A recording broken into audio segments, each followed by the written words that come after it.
Welcome to the Westport Library. Today's program will begin momentarily. Supported by Verso Studios, created locally and shared with the world.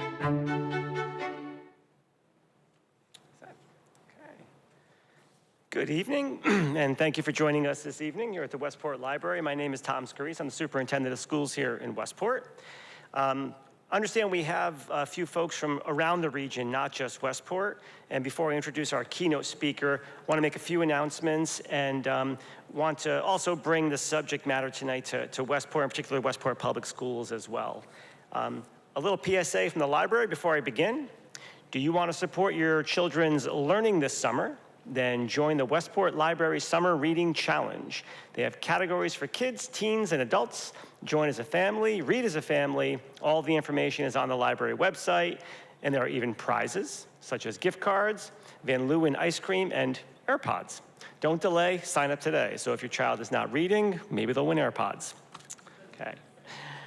All right, so tonight is a very important evening for our school district, not just because we're talking about artificial intelligence, but because we're talking about preparing our kids for the future that they will inherit. They're not choosing this future, but they are certainly going to inherit this future.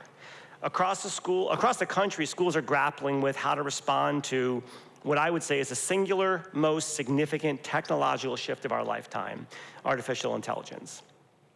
I literally parachuted into the district on July 1st, 2020. So I've been here for 6 years. It was an interesting time. We were 3 months into the pandemic at that time.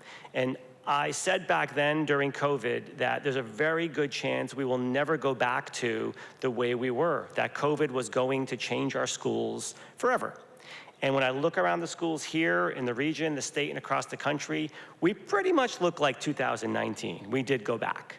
I don't feel so confident about the advent of AI. Some districts are avoiding the conversation. Some are treating AI as a standalone tech initiative and trying to inject AI into a program, a STEM program or a course. Here in Westport, we have made a very different choice. We believe artificial intelligence is not solely a technology issue. It's a teaching and learning issue. It's a workforce preparation issue. It's a citizenship preparation issue. It's an operational issue. You'll see it in our back offices and transportation and so forth. It is a leadership issue, but really at its core, it's a human issue. Used thoughtfully, AI may help us address some of the most persistent challenges education has faced for generations, including the closing of stubborn achievement gaps that have proven difficult to close through traditional approaches, and it may help us better serve our most advanced learners, making truly personalized learning experiences more possible. Something we have long promised in education, but have really never been able to deliver consistently at scale.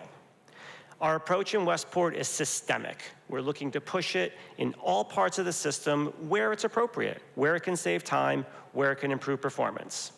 It's thoughtful, but most importantly, it's deeply grounded in the preservation of human relationships, the humanity at the core. Recently, Sal Khan, the founder of Khan Academy, which is a nonprofit free educational platform with tutoring videos and practice exercises for all kinds of subjects, he developed a tool in the Khan Academy suite called Khanmigo. You may be familiar with Khanmigo. It's an AI-powered personal tutor teacher assistant. Sounds kind of magical. It guides students through their work and helps educators develop lesson plans. Sal Khan famously called Khanmigo, quote, probably the biggest positive transformation that education has ever seen. But the reality has been quite humbling for Sal Khan and Khan Academy. Khan recently said for a lot of students, it was a non-event. 3 years after it came out, non-event. They didn't just use it much. The chief academic officer, Kirsten DeSerbo, said it plainly. So far, I am not seeing the revolution in education. This is really worth paying attention to. This was not an underfunded experiment. Khanmigo had significant philanthropic support, the backing of Microsoft, national attention, access to schools, and it still did not become the revolution that people predicted. The first series of blaming was on teachers. Sal Khan said, teachers still need to figure out ways to engage students more with Conmigo. Secondly, that didn't work, so they blamed the students. DeCervo said, students aren't great at asking questions well. Have you met a young kid before? There's no more curious creature on the planet. Maybe the problem was never the teachers or the students. Maybe the problem was the assumption that a chatbot can replace what makes learning work in the first place: relationships. So an author, math guru that I follow, that I adore, Dan Meyer, in an article said, Conmigo was unable to draw a relationship with students. And that's the heart of it. Because AI can explain, it can summarize, it can prompt, it can tutor, it can draft, it can give feedback. It notices patterns better than any human being. It can help us work smarter, there's no question. But it doesn't know what to do when a student feels discouraged. It doesn't know the story behind a student's silence. It doesn't know when to push or when to pause, like a good teacher or a good coach would do.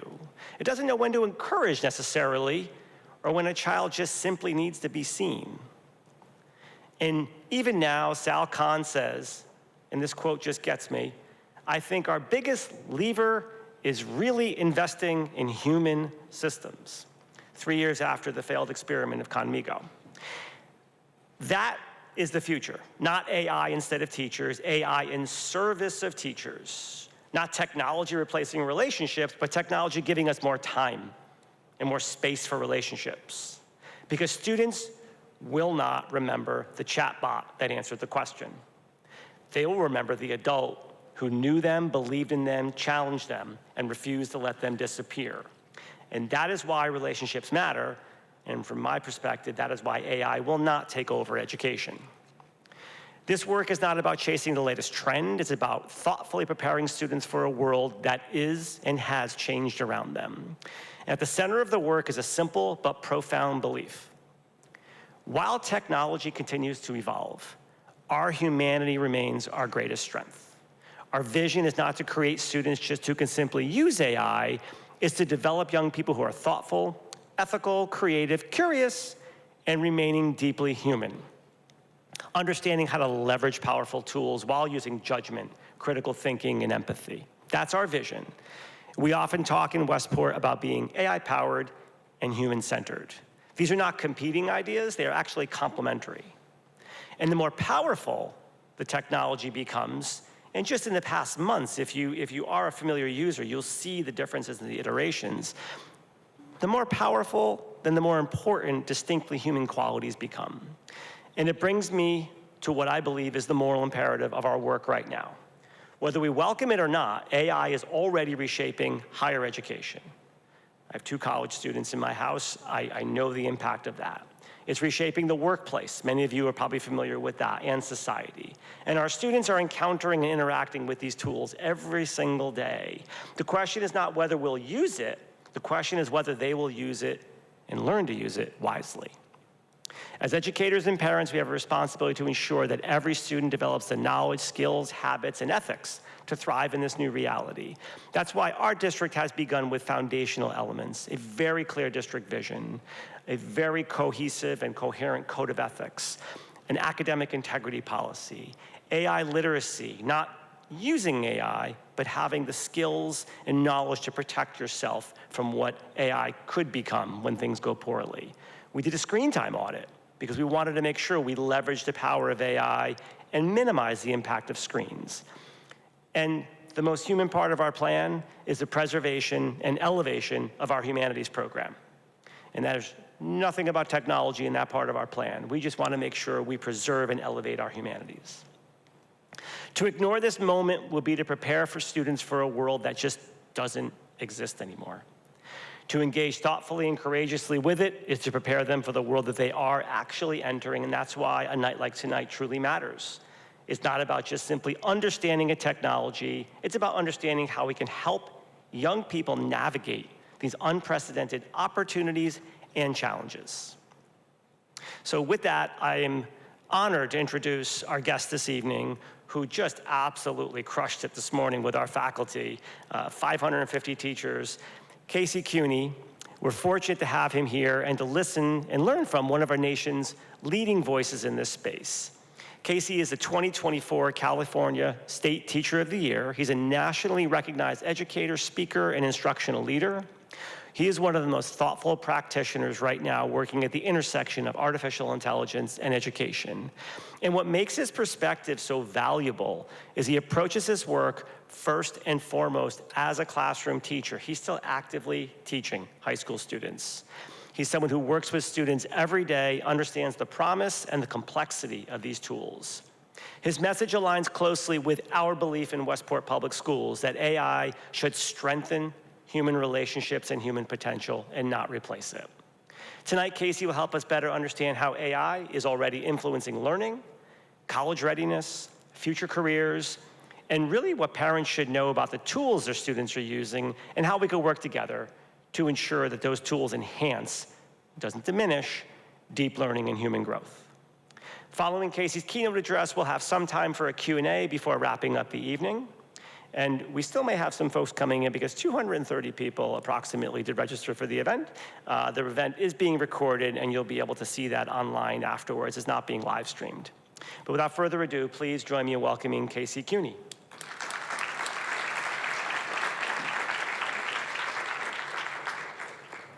Thank you, Tom.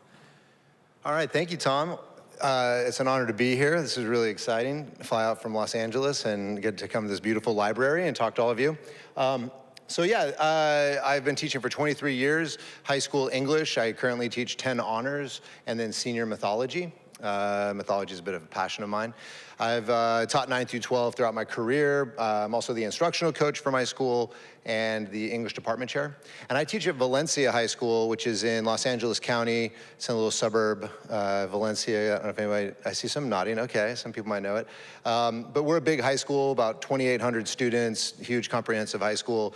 There are 8 other high schools that size in my district. So we're a big, massive suburb of LA County, essentially. I've also been teaching higher ed for 13 years at National University, which is based out of San Diego, teaching in the teacher credential program in the Masters of Ed. So I've been helping new teachers become teachers and then other teachers get their masters.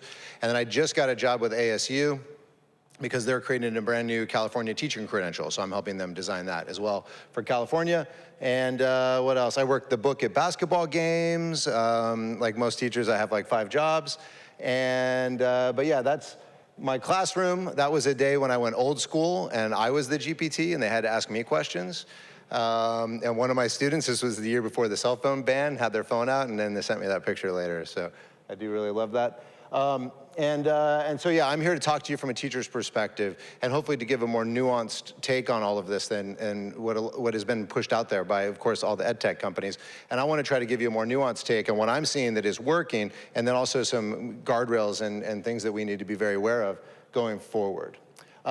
So this is my family. That's my amazing wife, Dawn, in the middle, who I've learned everything from. These are my 2 boys. My oldest son, Dylan, over here on the right, graduated from Seton Hall just last year. So he came all the way out here to go to Seton Hall for sports management business degree.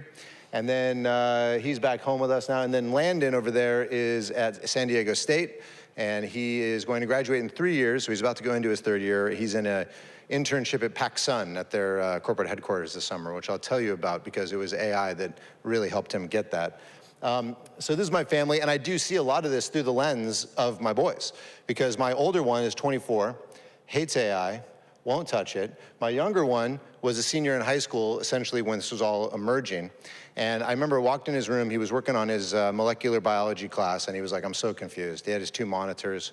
And I said, well, what? And he's like, well, this stuff. And I said, well, go open the other monitor, go to Claude, or go to Gemini and ask about it. Dad, I can't do that, that's cheating. And I was like, well, not if we're learning it. Come on, let me help you out. And now he has like exploded with it in a responsible way. So I'll share some stories about that. And since we're all parents in here, I definitely don't want to profess to have any suggestions on younger kids because I'm no longer the parent of a younger kid. And I would be really worried about what age would be appropriate, and there's got to be an age limit. And I don't know where that line is, but I'll definitely speak more from my perspective of an old guy up here with the older kids. one grad from college and one about to graduate. So this is what my students say about me. I thought, what better way to introduce myself than what my kids say? So this is 5 years running. I asked the students at the end of this semester, what 3 words describe this class? So fun was number 1, which I'm very proud of. But number 2 is educational. And then third place was a tie with challenging and entertaining. And there's some rad is in there. I tried to bring that word back. It didn't work. I was like, come on, guys, that's so rad. They're like, cringe, Mr. Cuney. Cogent, I'm proud of that one. Not yet, I'm very big on growth mindset. I do a thing called not yet grading, where they get to try again for mastery, things like that. So I don't like penalize learning, but just reward growth. So anyway, this is what my kids say, and I think that is the perfect combination. I try to make it fun, but I also hold very high expectations, and I push them. But I do it all through relationships. I call it rigor through relationships, which we'll talk about in a bit. So yeah, I've had this incredible opportunity. I got selected the 2024 California Teacher of the Year. It came out of nowhere, and that just kind of like launched me out. And at the same time, I was getting into AI only because I really wanted to understand it so I could better help my kids. That's how I kind of started getting into it. I started to realize pretty quickly this isn't going away, and I think I need to understand this. And one thing has led to another, and I ended up at Google about 2 weeks ago to give the keynote at the Google Educator Series.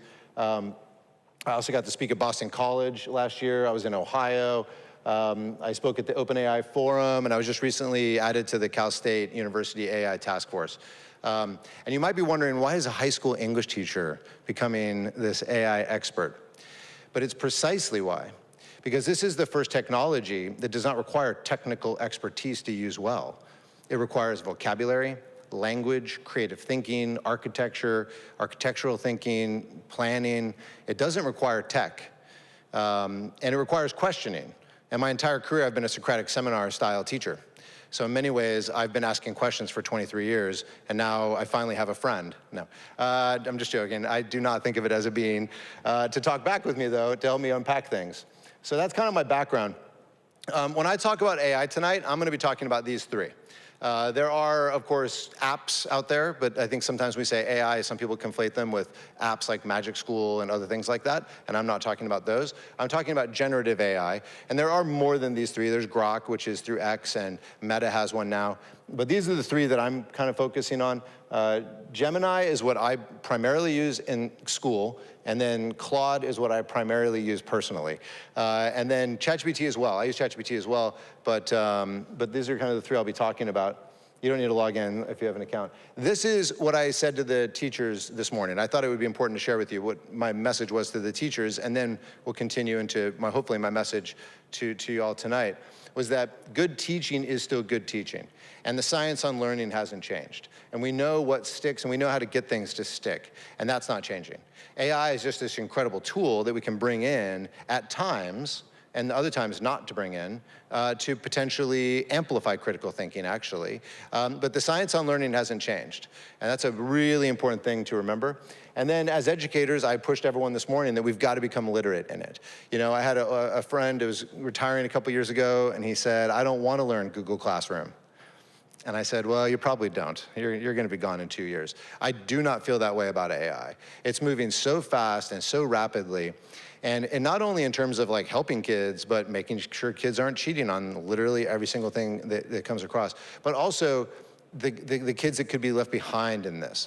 I think leads to my third point here to you guys is that I passionately am becoming to believe that students who gain AI literacy and fluency will have a compounding advantage going forward over kids who don't. Now, I have a lot of students who are, yeah, but I don't want to use it, I hate it, and that's great. I was going to tell you a story about one later. And I think it's fine to not like it and all these kind of things, but I think to be ignorant of it is at one's peril. Because it's not going anywhere, and the incredible efficiency gains and learning gains that they can get if they use it strategically, responsibly, and ethically are pretty profound. And then my last point is our only constraint is our creativity. That's where we're going with the models. The AI models are getting so good that literally it becomes, what's going to stop you is really just what you can't imagine. What you can't imagine doing with it.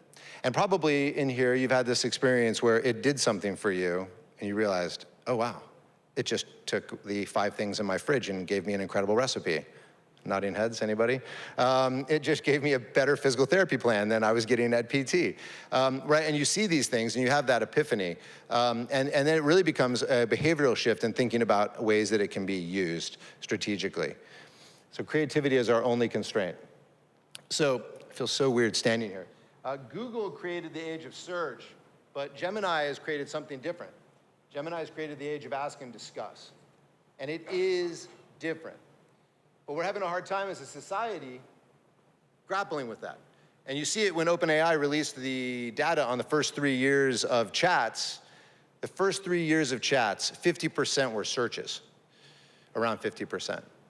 So our brains, when we see that little bar, we go to search. But this is different. This is a completely different paradigm. It's an ask and discuss, it's a converse, it's a challenge, it's a push, it's an iteration. And not only do we need to figure that out, but we need to help our kids because they don't know how to use it.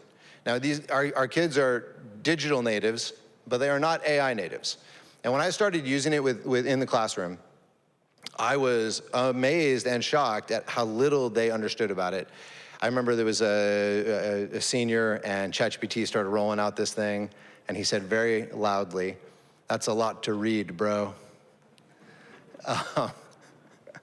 Yeah, it is. And then I've had other kids, I asked them to converse with it a little bit. We did a Socratic seminar. I have them handwrite the first answer. By the way, I'm doing more paper and pen than I have since the pandemic. When the pandemic hit, we all went digital. I was like proud of it at the time. Now I'm realizing that that was maybe not the best choice. And so I am pulling back on things like note-taking. I'm having them do paper and pencil. And so for instance, in the Socratic seminar, they had to handwrite their first response to my first question. But then they opened the Chromebooks and they had to converse 2 or 3 times with Gemini about their response, about the question. And then we shut the Chromebooks and then we talk. And it was the highest level discourse I've ever seen on the Socratic seminar. But what I did notice really evidently was a lot of the students struggled with that. I walked over one boy, I was like, why aren't you talking to it or writing into it? He goes, I don't know what to ask it. And it was like watching molasses in their brains because they're so not used to jumping to inquiry often. And so now I put frames up on the board, like sentence frames and question ideas and things like that to get them started, to scaffold it, to help them learn how to use it. Because we have to start thinking of AI as a thought partner. It's not a search engine, it can be a thought partner. Now, as educators, we always put people into groups to brainstorm. And I'm sure you've had instances where you brainstormed with your spouse. Why is that? Why do we brainstorm with other people? Because we're not very good at it by ourselves. You know, you've driven home the entire drive trying to think through something, and then as soon as you talk to somebody about the idea, you come to a solution. And so AI can be an incredible side thought partner as a brainstormer. But it's also an iteration partner. I think my bet will be the word of the year in Webster's will be iterate, because that's what I hear literally everywhere I go in the ed tech space, is to iterate, iterate, iterate. Now, to iterate is to use AI effectively. Nobody hits the one button and the AI gives you this perfect thing. It just doesn't work that way. Just like all technology, right? And so to iterate, it means to do again, but do this way or do that way. And it's recursive, but in the sense of AI, it's only recursive because the human sits at the center. It's related to the Latin root ida, here's the English teacher in me, which means thus. So in many ways, it's to say, do it thus. So the human is always in the center. The human is always the evaluator, the decider, and the vision, and the creativity. And it is the human that closes the loop with that choice of consequence and authorship to say, okay, we're good with this. So AI does nothing by itself. It's always a merger with the human as the author. I got to see Angus Fletcher. I got to hang out and talk with him a little bit. He's a professor at Ohio State University. He wrote a book called Primal Intelligence, really good. And he does he's a neuroscientist. He does all this science stuff on the brain. And he was showing us in an MRI study where the part in the brain where possibility lives, where we come up with ideas that have never existed before. Like, what was the probability that humans would fly 120 years ago? The probability was 0 because it had never happened yet. Right? But somebody, well, many people, but the Wright brothers did it, had that possibility in their brain. And he has a lot of research to show that the AI does not do possibility. The AI does probability incredibly well, but we will always be the engineers of possibility, and that isn't changing. And so what I find oftentimes is a lot of our concerns about AI are valid, but we just don't know, and I would hate to have our own anxieties potentially block kids from growth that could be truly profound for some of them. And then one more thing on this is this becomes a skill. Iteration becomes a skill. The more that you do it, you start to realize this becomes a skill. You become better at that initial prompt. You start to maybe build a skill that will take care of some of the stuff that you were doing. You'll start to leverage the AI against each other, where you have an idea for an image, but you can't figure out how to prompt it. So you go over to ChatGPT and say, help me write this prompt for an image, and then I'm gonna give that prompt over to Gemini to make the image.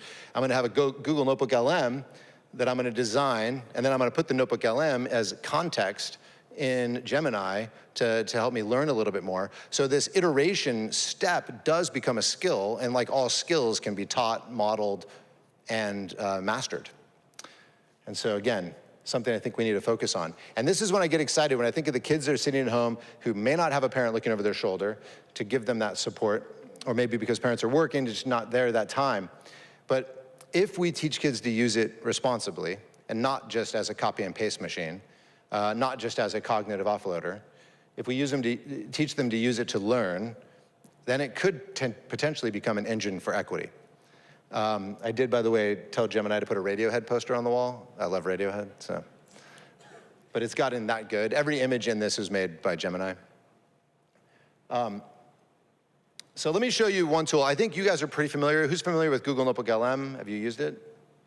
Okay, so a lot of people in here. So this might not be too surprising to you. But Google Notebook LM, I think, is an incredibly good place to start in terms of looking at AI, especially with kids, because it's designed for learning.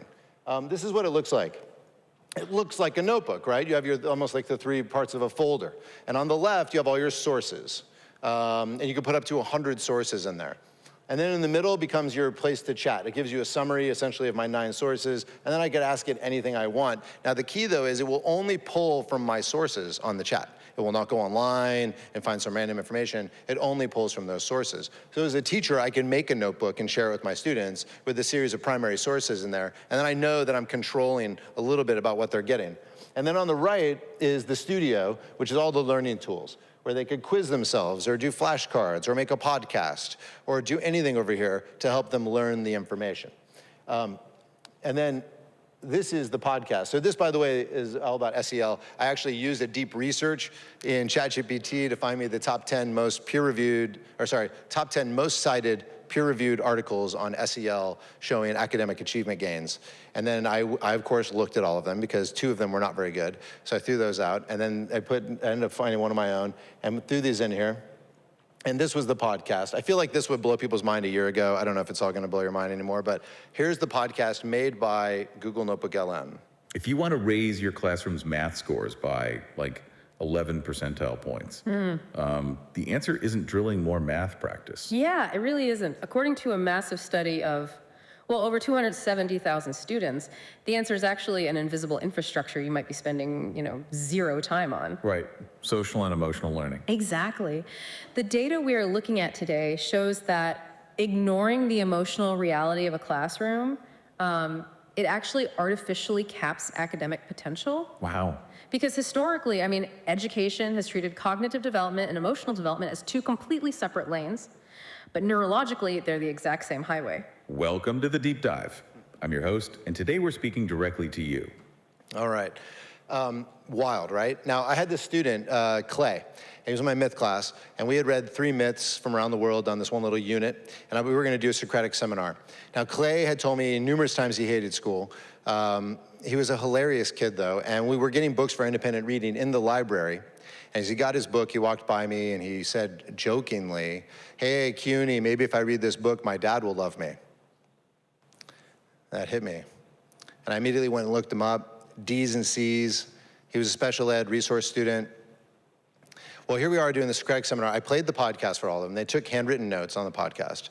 And then we started the seminar. Clay's hand shoots up. And what he said was absolutely brilliant. And all throughout the seminar, his hand kept popping up. And I watched other kids taking notes on Clay. So I called him up at the end. I was like, "What was that? That was amazing." And he's like, "I don't know. I just got it." And I said, "Let me show you how to use this." and then give me your book, I'm getting you an audio book. A week later, he comes running in the room. You won't believe it, I aced my econ test. I made a podcast in Notebook LM. I put the teacher notes in and my own notes and the study guide, and I made a podcast and listened to it at the gym, and I just understood it. And then flash forward, basketball senior night, he was walking down half court with his parents, and they announced over the loudspeaker, I was there working the book, and I had no idea until this moment. They said his proudest moment in high school was just this last semester. For the first time ever, he earned straight A's. Incredible. And all I thought was that this poor kid had thought he was stupid for so long because he couldn't access the material through reading like a lot of his other peers could. And once I unlocked a different modality for him to receive the information, he just took off. And I saw it in my class. I saw him change. I saw confidence in him. He was putting his phone away during silent reading. He was much more engaged. He's now at a junior college. I'm still in touch with him, and he's using this stuff to learn. He feels empowered. And that really started to shift my thinking on this. Because I personally, as a teacher, I don't care if AI can write me a lesson plan or an email. I don't really care about that. I care about things that were not possible 3 years ago. And it was not possible for me to create a custom podcast of material to help my student, who I just now discovered has an auditory strength that he didn't even realize. And so that has definitely shifted my thinking with Clay. Notebook LM, very powerful. My son uses this all the time in college. So a couple prompting, I see some students in the audience, this is great. Prompting is so important, although I must say, and I'll probably see some nods in here, with Fable it seemed to change. I do it. Fable seemed to change the prompting a bit, but up till now, prompting really, I think, requires just these three things. I see a lot of prompting guides that are way too complicated. It's role, goal, output. Role, just because it kind of points the AI in a direction. You have to remember about AI two things. Number one, it's programmed to please you and make you, please you, make you happy. And then number two, it's supposed to go very fast. So that very fast part, if you point it in the right direction with the role, you're likely to get better output. And then the goal is so important. This is where you're verbose. This is where you tell it everything. This is where it differs from a search. Because the more context you give it about the situation that you're in and the goal that you have, the better output you're gonna get. And then the output, like, how do you want it? Do you want it in bullet format? Do you want a slideshow? Do you want PowerPoint? Do you want Word doc? Do you want an executive brief? Do you want a red team report? I'll tell you about that one in a second. That's a new prompt I'm using. And then I asked AI to make my slide better, and it did. Like, that's a lot better, to be honest. And look, it even made an acronym, because it knows teachers love acronyms, down at the bottom. So it'll give you really good output. So it's all about role, goal, output. But words do matter. This is a study by Anthropic, Claude, and we have average years of schooling that would have been required to understand the outputs of the AI compared to education level on the left. And what they found was that the more educated you were, the better the output of the prompts, meaning that what you put in is what you get out. It is artificial, but it is an intelligence. And the more intelligent you are with it, the better the output. So I'm always telling my students, quit making a dumb AI, because they'll just say, make it shorter on everything. Talk to me like a third grader on everything. But the way you speak to it impacts what you get back, which is another reason why I worry about kids with this, because it's all about vocabulary. They're incredible at tech, and they'll click around and do all this amazing stuff, and they're native with it. But they're not necessarily native with this kind of stuff. Words like, evaluate and generate and challenge my thinking. Red teaming is a new one I've been using. So if you tell the AI, here's my idea, what do you think of my idea? Because it's supposed to please you, it'll say, oh, great idea. That's fantastic. You should do that. Want me to help you get a loan? But if you say to it, here's my idea, challenge my thinking on this, what are my blind spots? Then it will, because it wants to please you. It will come back and critique what you've given it. And my new favorite one, my students had to do a group project, and I made them write up a plan for how they're gonna do their project, and then they had to give it to Gemini and say, red team our plan. Now, a red team in the corporate world is a team, right, that comes in and finds all the problems and how things can be optimized in every aspect of the plan or the division.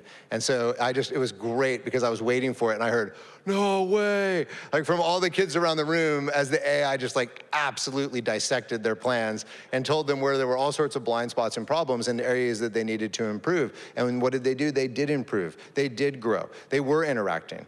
So I know there's so much worry about cognitive offloading. I was just at Stanford on last Sunday, Monday. I got to go do this crazy thing with Google DeepMind, where they put us into a simulation in the future where we were in 2040 and AGI fully exists. And what does that world look like? And then we came out, it was all these people from all sorts of like economics and politics, and we had to like think tank what we need to do to get the world ready for that. And it was really fascinating. But we talked a lot about this cognitive offloading and about, too much polishing off.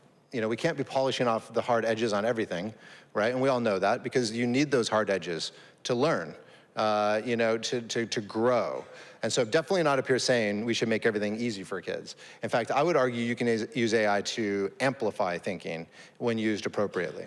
And that's one way to do it is with the language. Curate. That was one I actually learned, well, I knew the word, but I started to use it more regularly because I asked AI, give me a bunch of sources, and it came back, would you like me to curate you a list? I was like, yeah, curate that. Let's go. And now my friend's like, why are you using the word curate all the time? So I'm actually picking up vocabulary, actually, from my AI. Okay. So about a year ago, I guess almost a year and a half ago, I decided as an experiment, I wanted to learn something just with AI, just to see if this is even possible. And I picked something I knew nothing about. I picked Python coding. And I asked ChatGPT to give me a 30-day course to teach me Python coding. And then I just dove into it. And what I discovered was very different than all my anticipations about using AI. I found it to be incredibly cognitively demanding.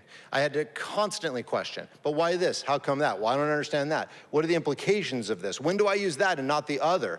And it was a constant engagement and questioning process with it that really started to shift my thinking. And by day 14, I was writing little programs, and then I started to realize, like any language, once I could read it, I didn't need to write it because now I have a writer, and so I built an app that just got picked as a Milken UPenn semifinalist, and we're talking to districts and they're piloting it, and it's a responsible AI that is a formative assessment engine for teachers. It doesn't slap AI feedback at kids. It helps teachers make split-second decisions so we can become better teachers and address misconceptions in the moment. So when I started building this, I started thinking like, okay, this isn't making me dumb. Like, this is crazy what I'm creating. It's 500,000 lines of code. It's got 31 AI agents in it. It's just like incredible. And it was not possible for me to do this before, like absolutely impossible. And so it really started to get me thinking, though, are we preparing kids for this world? Are we preparing kids for that kind of mental load, ironically, that it will take to use AI effectively? Because as a teacher, I've always had the experience of looking around the room and saying, are there any questions? And then it's just silence. And I played a game of chicken with the seniors one time. I was like, we will not go to lunch until I get a question. And it can't be what's my favorite color. And finally, the kid was like, fine. About Gilgamesh, blah, blah, blah. And I was like, all right, yes, here we go. And so they don't inquire a lot. They are really curious when they're young, but boy, something happens in junior high. And I'm seeing the nodding heads, and the curiosity seems to get bottled up. And so I do think we need to start thinking about this, and I'm very impressed with Westport Schools and how you guys are thinking of this as a systematic K through 12 thing. I have not seen that happening pretty much anywhere. I'm really impressed. I had my superintendent listen to Tom on his podcast because I was so impressed with the direction you guys are taking and a more holistic approach of thinking about this all the way down at K, all the way up to 12. Because I think that's going to be necessary because it is a taxing thing. To learn with AI requires metacognition and inquiry. It requires metacognition in that as you're reading and evaluating the output, you have to constantly be thinking of your own thinking and what you're not quite understanding, which is metacognition, understanding your own thinking. And then it requires inquiry to generate the next question to ask to fill in your gap in your learning. And metacognition and inquiry are considered, according to Howard Bloom, pretty much the highest levels of critical thinking. Evaluating and synthesizing are at the top, and that's what you're doing when you're using AI to learn something.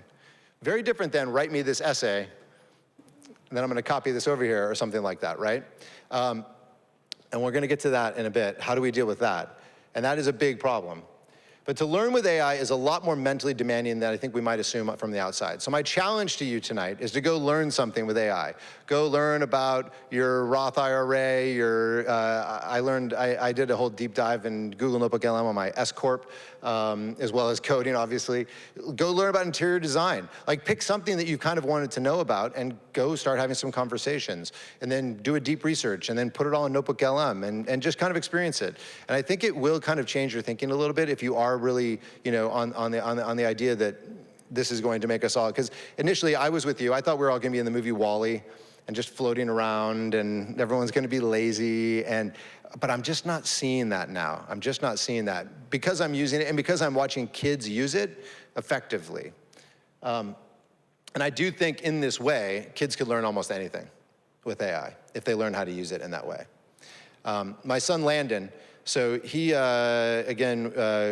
he was at San Diego State when actually, I'll talk about it in a second. We'll get to that story in a second. So this is my little metacognitive cycle for AI. It's a constant thinking process, actually, when you use it effectively. So here we go. This, I think, can be helpful for kids. I wanted to show you a couple things that I think would be really helpful for students right now to help them use AI responsibly. And I think custom gems or custom GPTs are really effective. Custom GPTs, this is my custom gem, which is the Gemini version of a custom AI. This is my Winston Smith. I teach the book 1984, and my honors 10 class. Any 1984 fans? Okay, cool. Did I ironically choose 1984 to put in the AI presentation? Of course I did. This is my Winston Smith, and so the kids interacted with it. This was just a kind of a fun thing, but it was high engagement. I mean, the kids were off the charts engaging with it. Of course, the first question they asked was, what did you really do with Julia in the woods? And I was very grateful that the AI was awesome in its response, and it said, we were rebelling. What are you talking about? But it was really interesting. But these are powerful because you can create it. At Valencia High School, we made custom GPTs for every AP class. So this is Penny, our AP Econ tutor. We have Abe, who's our AP US, Eisenberg, who's AP Chem. So what we did was we filled these things with the textbooks and the teacher slides and teacher notebooks in the knowledge base of the GPT. So that way, when you ask it a question, it only goes to the knowledge base. It's very similar to a Notebook LM, but it's a little bit more like a chat intuitive situation. So we found that we were able to use this a little more effectively long term, whereas I felt like the notebook is a little more short term, personally. And so we found the kids absolutely loved this. They would literally be sitting at home struggling with AP Chem, and we're able to say, I'm struggling in chapter 5 on page such and such, and it was able to say, oh, look at the graph over there, let's talk about that. And we also found that we think it worked well with the AP because the kids weren't trying to cheat because they cared about that 5 on the AP test. So they actually had a motivation to want to learn the material, so they started to use this as a learning tool, and the kids were reporting to me because they knew I made these because it had my name underneath it, but also to their teachers that like, oh yeah, this was super helpful, super helpful. I actually am learning the material better. And we're working on gathering data on how that might have turned out on the AP scores. But that was also illuminating for me because that authentic assessment is gonna be the key. And you're seeing the SATs coming back now in full force. The UCs got rid of it. Out here where I'm in California, they got rid of it a couple years ago. I couldn't believe they did that. I was like, what? I'm sure grades aren't inequitable, but they thought SAT was inequitable, but now they're bringing it back. Because what they're finding is they're getting all these kids these last 2 years that have like a 4.5 GPA, and then they're failing out. Because those grades were probably not even real. Because they were probably just using AI on most of their stuff they were turning in classes. So the authentic assessment, the test, is likely coming back. And I think if we can help kids understand, well, if I'm using this to learn, then I'll be fine. Now, my son made a custom GPT for his MIS business class at SDSU, which was like kind of one of the weed out business classes there. And he was a 4.4 student in high school, and he did not do well in the first midterm. And it was a big wake-up call for him. And so we were talking on the phone, and he said, you should make a custom GPT. He's like, yeah, maybe you're right. You know, we're never always right? It's always like, well, I don't know, Dad. But so he did. He made a little custom GPT. He found his textbook, got a PDF, put it in there. He took his professor's slides and everything. He said, I went back and forth with it, asking it to quiz me and teach me concepts for a couple hours for the midterm, and I felt really good. And then my suite mate, I went over to see him, and he had the highlighter and the textbook, and he was like, I'm so confused. I've been at this for 4 hours. And then he goes in to take the midterm, closed exam, and he scored a 96, and the class average was a 68. Yeah, and that was his takeaway that shifted his behavior. He now uses custom GPTs for every class. When the class starts, he makes a custom GPT. He puts all the professor stuff in there throughout the year. He uses that as his side agent. He's now gone next level. He uses Claude when there's a test coming up to give him like a 10 to 14 day study plan. And he talks with Claude about that. And then he runs deep researches on ChatGPT, puts them into Notebook LM, and then listens to the podcast first. And then he'll chat with it to fill in his gaps. Then he uses quizzing prompts, which I'm gonna show you in a minute. And he's basically figured out, I can learn at light speed with this stuff. And that was the big shift for my son, seeing that shift. And then flash forward, he was interviewing for his PacSun interview. And the question he got, which everybody's gonna get in every interview going forward, is, how do you use AI? And he said, well, did you happen to see my website? And they said, oh yeah, we actually were really impressed with your website. And he's like, well, I used Claude Code to build that from scratch because I wanted to try to build something with AI. And then he's so innocent. He was like, Dad, it was so funny. They stopped asking me questions and they just started telling me about how great PacSun was. I'm like, yeah, buddy, I think you probably got it right there in that moment. And then he just started this last week, just to share one more thing about him, and his boss gave him his first job was, we need 3 vendors for this upcoming event. Just go see if you can find some vendors. Here's my lowball price. You know, if you interact with them, but basically I just want you to find them. And so he goes and he runs a deep research study on the best vendors for these areas. He gets the vendors. He had Claude help him write a psychologically strategic email that would lead them to accept the lowball price. And then he comes back into the boss's office an hour later and he's like, I got the 3 top rated vendors and they all agreed to your price. And the boss was like, are you serious? Like, wait a minute, you haven't even been gone. And so again and again, I see him and other kids that I'm seeing use this effectively. I have a senior who has no tech experience, never took computer science. He's a baseball player. He made an app that he's just put in the App Store called the Smart Splitter. And it's roommates in a house would join the house, and if they're out getting groceries, they just take a picture of their receipt and it splits it up amongst them. And he connected it to Venmo, so with one click, they can all pay each other back. Yeah, and he's so excited about it. And he's like, he wasn't even gonna go to college. Now he's gonna go to college. And he's actually found 2 or 3 businesses in our town who need to upgrade their websites, and he's got himself a summer job. And he's gonna upgrade their websites for them. And this was a kid who had no tech expertise. I was up at Google, and one of their chief engineers, Ben Gomes, had an interesting point. He said, we have a lot of fears that AI is gonna shrink the aperture about who can, right, all the jobs are gonna be gone and things like that. And he said, we're kind of just starting to discover that it might not be that it might actually be widening the aperture. For instance, graphic design, or maybe being a political cartoonist. You had to draw to ever even conceive of being a graphic designer. And if you weren't a good drawer with those fine motor skills, then that was out for you. You might have had incredible ideas, maybe even award-winning ideas, but that was closed to you if you couldn't draw. But now, it is kind of open. And I do have one student who wants to be a graphic designer, and she hates AI, and she refuses to do it in my class, and I understand why, because she's really good at something. And now she feels like this is being taken away from her by tech companies who are gonna come in. So we had read a myth, and so I said, I'm doing this assignment for you, and you can, we're gonna make a comic of the myth. You're gonna make like a 7-panel comic. It was just a comprehension trick to get them to remember the myth. But I said you could either draw it or you could AI prompt the comic with 7 unique prompts. She told me I'll do both, which I was like really excited. I was like, okay. Now here's the really cool thing. Her comic, the AI version, was better than everybody else's because she brought her domain expertise to the prompting. She knew how to say things like line and contrast and POV that the other kids had no idea. So it's not like Photoshop got rid of photography, but if you're a wedding photographer and you can't use Photoshop, like who's going to hire you, right? So I don't think graphic designers are going away. I just think there's gonna be, again, this merger of AI and human who are doing great things.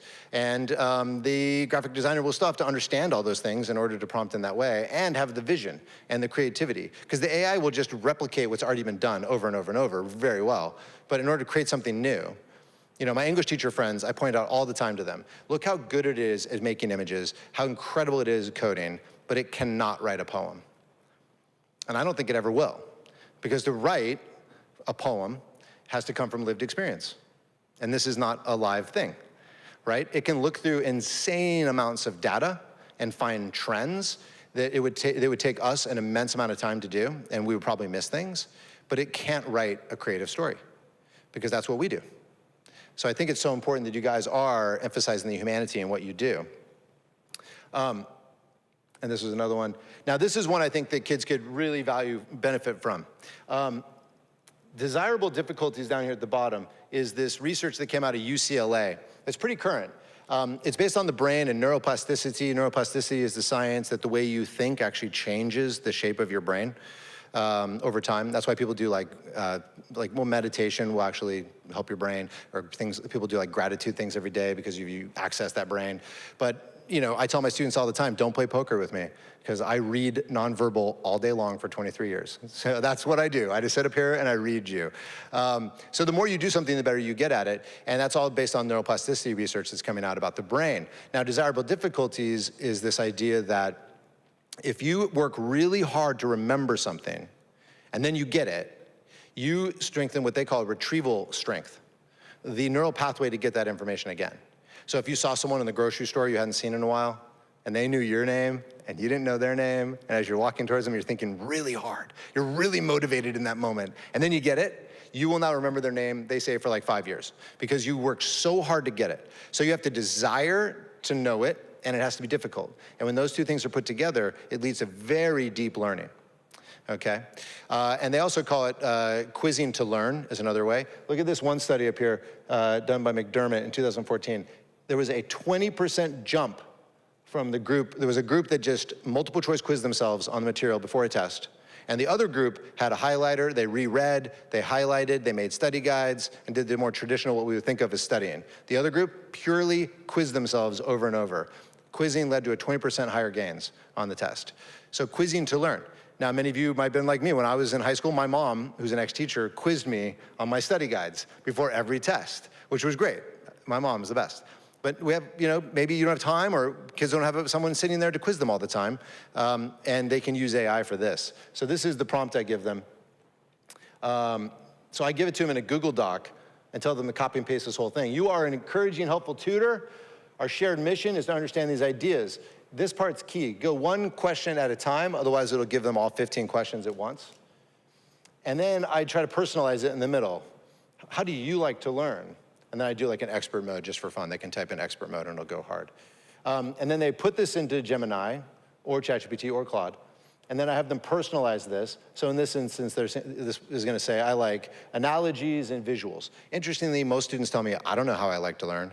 And I'm like, good, we're gonna figure that out. This is perfect. And then I threw in a study guide from World War II. So you give it the context so that you know it's grounded in that. And then off we go. According to the study guide, how did the Treaty of Versailles contribute to the outbreak of World War II? And I'm gonna get this one wrong. And I'm gonna put in, I think, D. Because I said I like analogies, it's gonna come back with, well, it's like a pressure cooker. The Treaty of Versailles was like tightening the bolts of that cooker as punishment. It created resentment. And then it goes on from there. So I had a student, mom actually, email me because her daughter got 100% on the chem midterm at Valencia High School, and she was so excited, and she thought her daughter was struggling. And she said, how'd you get such a high grade on this? And she said, well, Mr. Cuney taught us how to quiz ourselves. So I just put the chemistry study guide and stuff in there, and then I just went and quizzed myself over and over. Things I didn't get, I went to the book and I read some more about it, then I went back to the quizzing until I pretty much understood it, and then she got 100 on the test.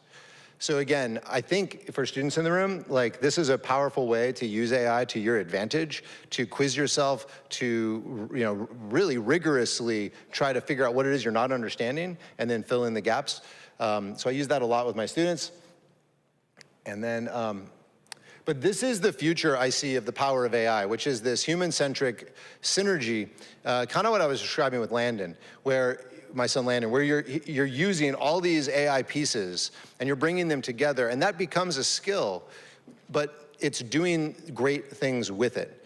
I mean, he's doing, yesterday I walked in before I came out here and his laptop was open, and he had, it was a Depop was on the screen, and it was like a science fiction movie. The screen was scrolling and things were typing all on its own, and he was on his phone.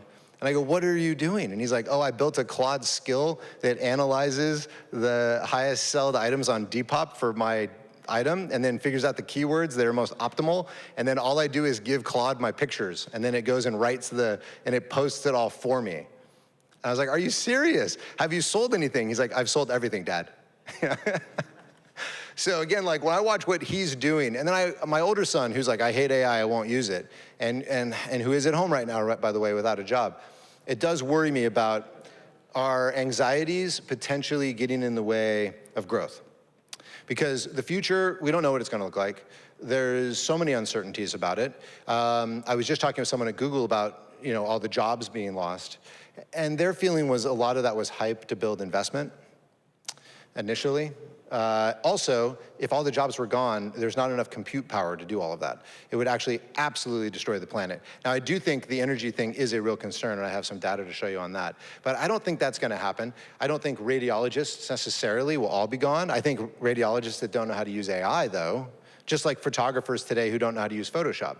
So in many ways, it's a technological tool that can be used strategically and effectively when used well. And I think we've got to help our kids learn to use this well, so they're not just copy and pasting. I had a young student, Jake, who was up on my desk 3 weeks ago.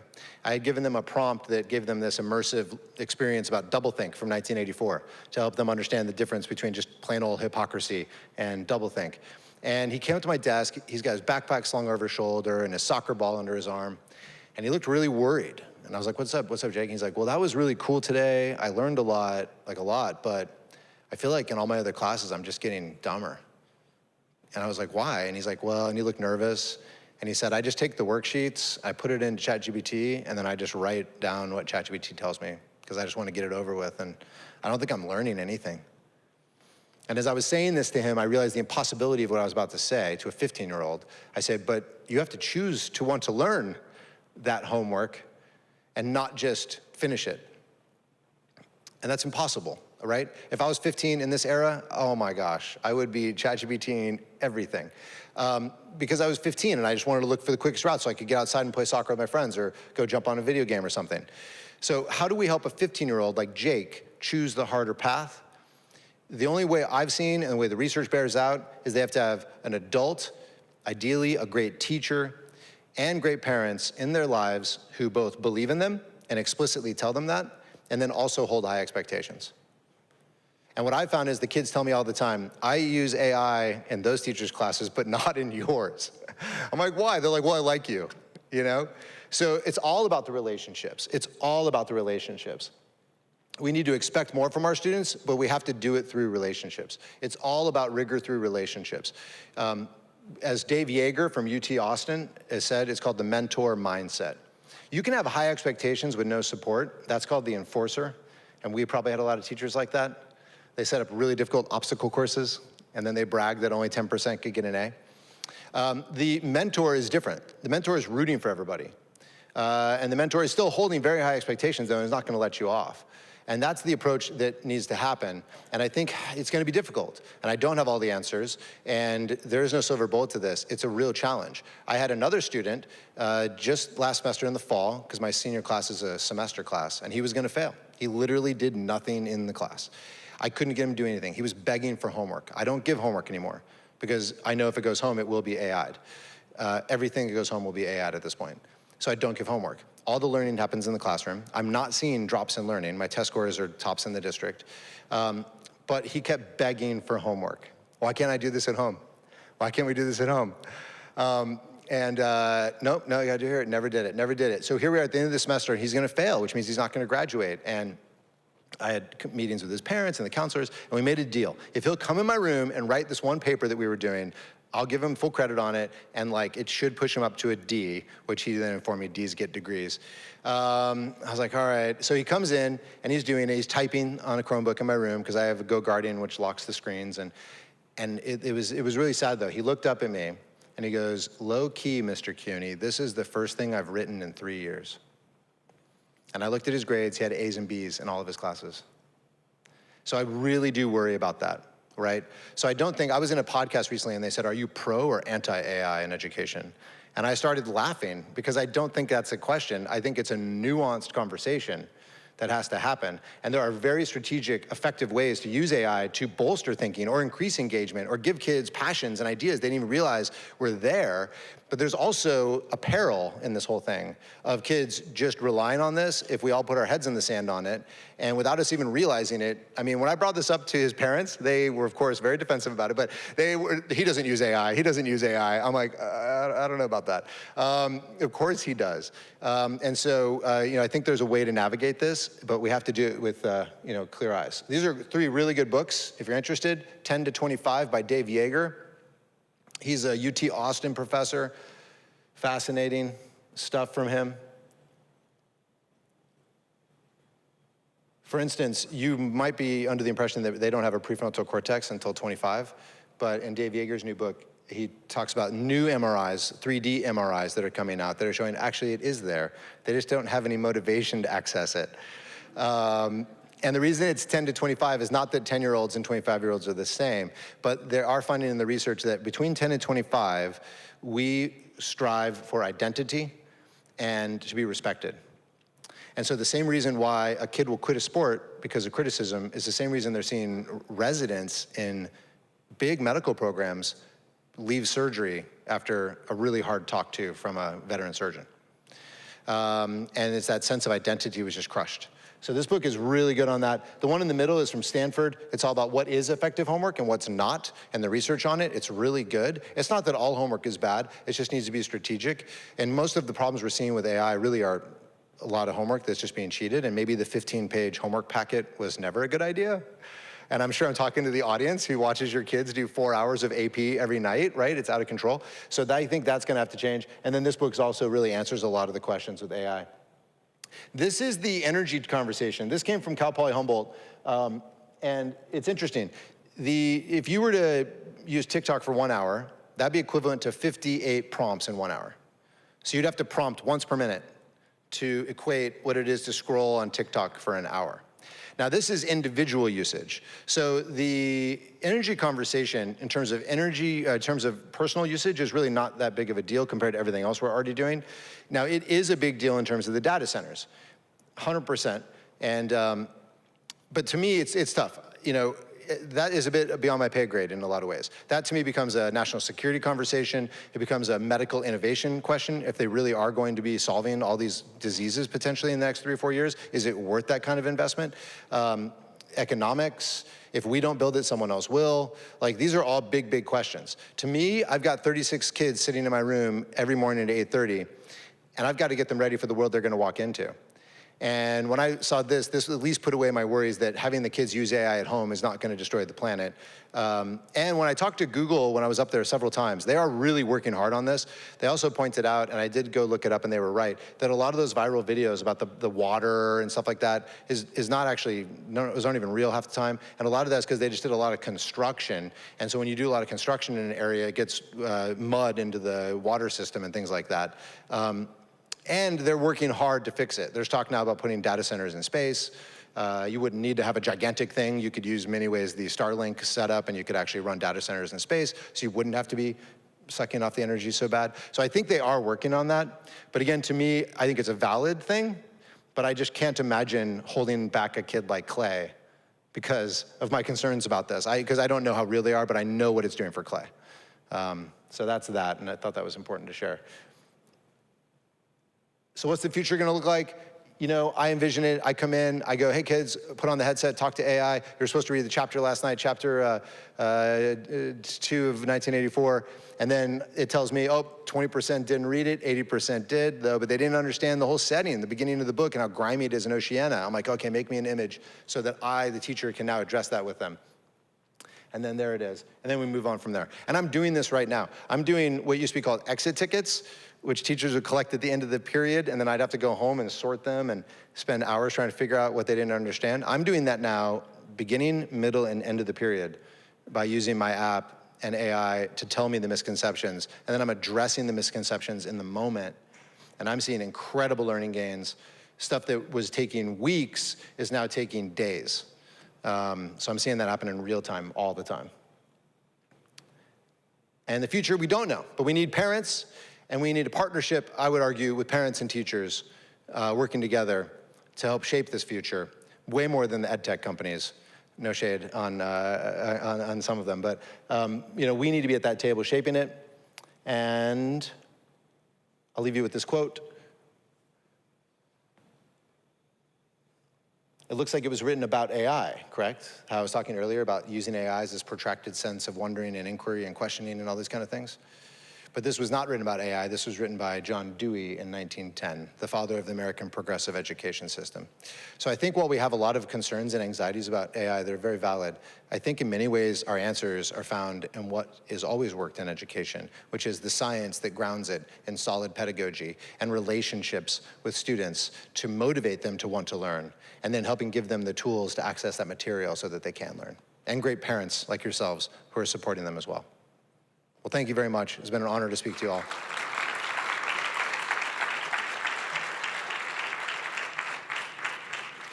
Switch over to the chairs, yeah.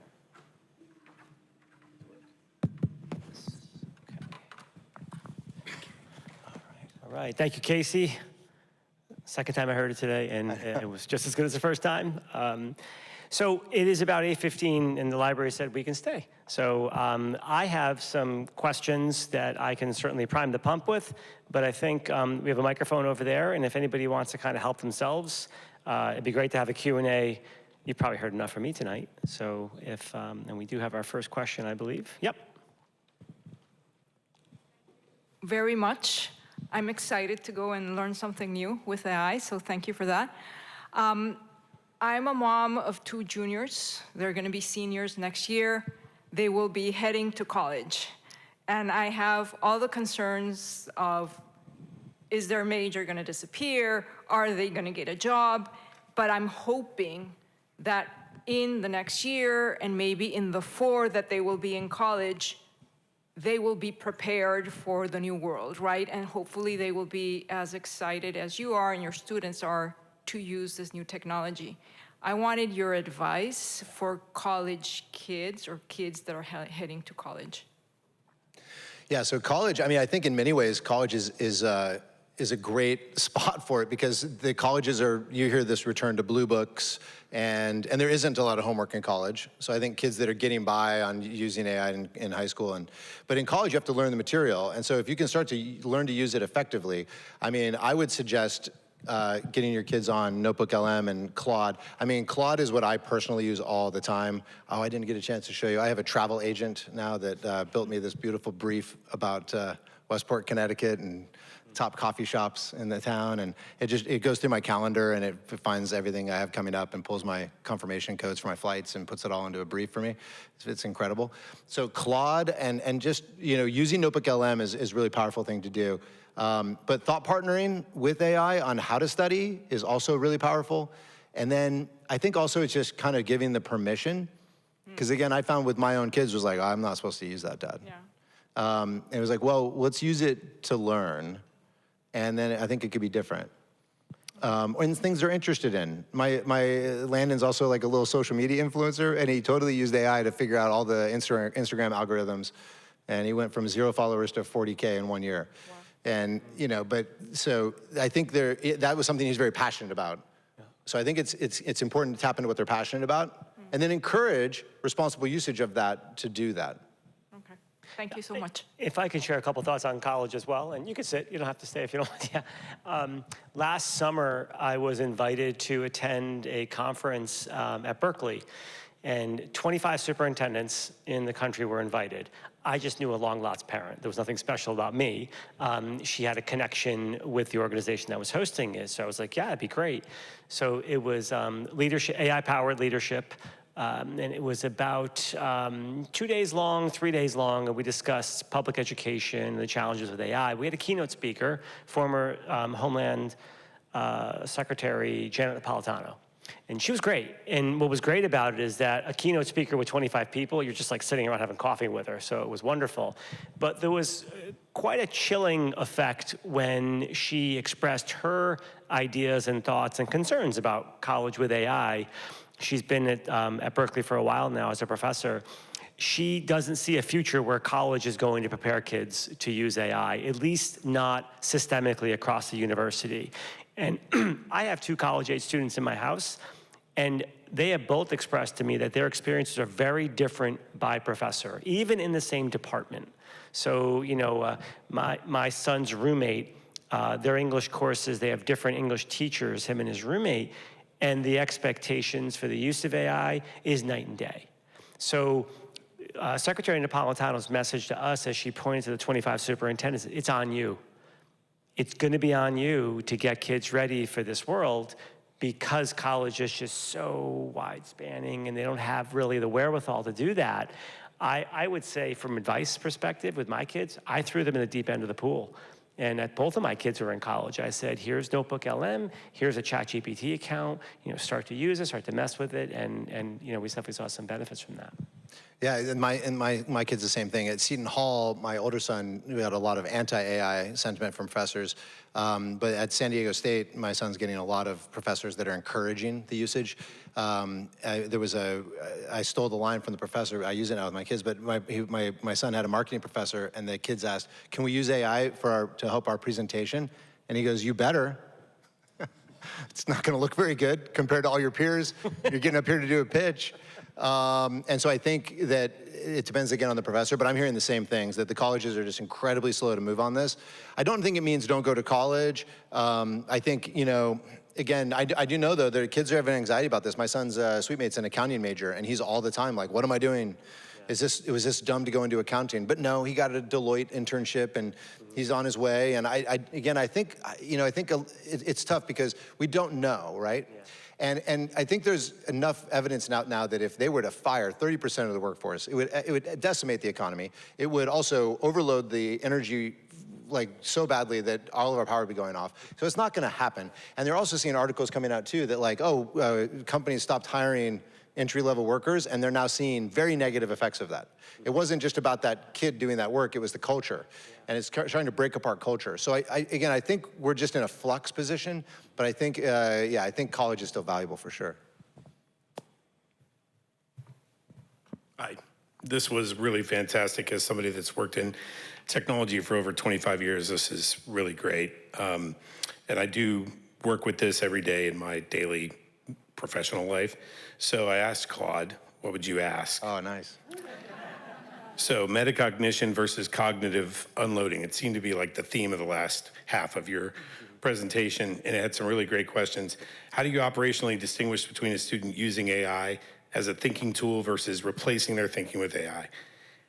And then, can AI actually build metacognitive awareness, for example, by prompting students to explain their reasoning before getting help? So I'm curious sort of what you're seeing in the ed tech world and in your class on how you get that done. Yeah, I think there's such a fine line there, and that's why I think the age is so important. Like if I had a young kid, I wouldn't put them on this for a while because I would want them to build that thinking, right? So that they're not offloading at such an early age. But I think at a certain point, I do like that idea of prompting to get the reasoning. Explain your reasoning to me on that. Coming from the AI, I mean, that would be really interesting. But it's a tough thing, right? And I don't have all the answers on that. I mean, I do know that when I was in college, I had to get microfiche, and it would spend hours trying to find sources for my papers. And I marveled at how fast kids could get information now with ProQuest and EBSCO and things like that. And I don't think it made them lazier. There is some research that they became much better at synthesizing information than we were. I mean, just try to play Fortnite with your kids and you'll realize. And they can process information insanely fast. So I think it likely is going to be similar in this fashion. But it could be used to offload everything. I mean, that's the danger in the whole thing. Just like the internet could be horrible for kids, or it could be used to learn all these amazing things to become an engineer one day. So I think it's like that. It's just that technology that's going to give and take, whatever direction we go. There's different models too. So we talked exclusively about the frontier models. There are what's called, I mean, you may know this, wrapper models, Magic School, School AI. We did a pilot last school year with School AI.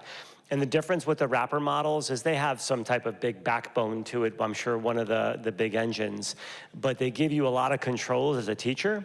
So we have examples at our middle school of, say, the language arts teachers using it and putting in rules that you may not provide the answer to the student. So we're going to do a mini lesson today on transition statements in your essay. You may not write the transition statement for the student. You may only help them, by giving them hints or clues or, giving them strategies. And when the student actually does say, just give me the answer, which a 12-year-old, 13-year-old, 14-year-old might do, it prompts the teacher, and she can see the roster and see like a smiley face or frown face, that kind of, okay, which kids should I follow up with afterwards? Those are very specific tools that are not necessarily the big frontier models like Google, Gemini, or ChatGPT. And if you were helping your kids at home with something and you were actually on a generative AI, you could coach them up on the prompt to always put at the end of their prompt, only question me, don't always tell me the answers, and also ask me for my reasoning. And you could just have them put that on the prompt.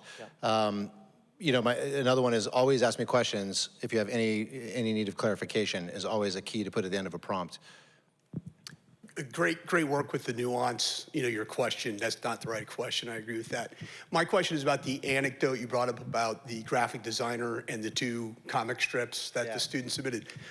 One of my children is anti-AI, morally, ethically, everything anti-AI. Any resources that you would point a high school or college student towards to see the nuance that you're talking about in learning and development? I wish I had a good answer for that because I haven't seen any really resources. I've seen some social media, but I'm not a big fan of social media. That there's some people out there young influencers that are doing some interesting stuff that are showing a more nuanced approach to it. But I think it's like using it for something maybe within their own life as a tool that then could open their mind to using it. And again, it takes a teacher. Like that one student of mine, I got her to eventually open up to it. And when she was leaving, she just graduated, and she walked out and she's like, all right, Mr. Cuny, it's not all bad. She was walking out. Maybe you could podcast that. Right, we need to do podcasts on that. But I think it's just going to take some time. And I think, I love their skepticism. I always hear from everyone, oh, Gen Z, they're so gullible. No, they're not. They're incredibly skeptical. I love that about them. They're incredibly smart. They're really suspicious because there's so much that's happened to them, in their short lives thus far. So I actually love their skepticism. But I think, they booed at my alma mater, University of Arizona, Wildcats, when the speaker Schmidt from Google spoke. And I saw some pundit say, oh, it's because of economic insecurity. I was like, no, it is not.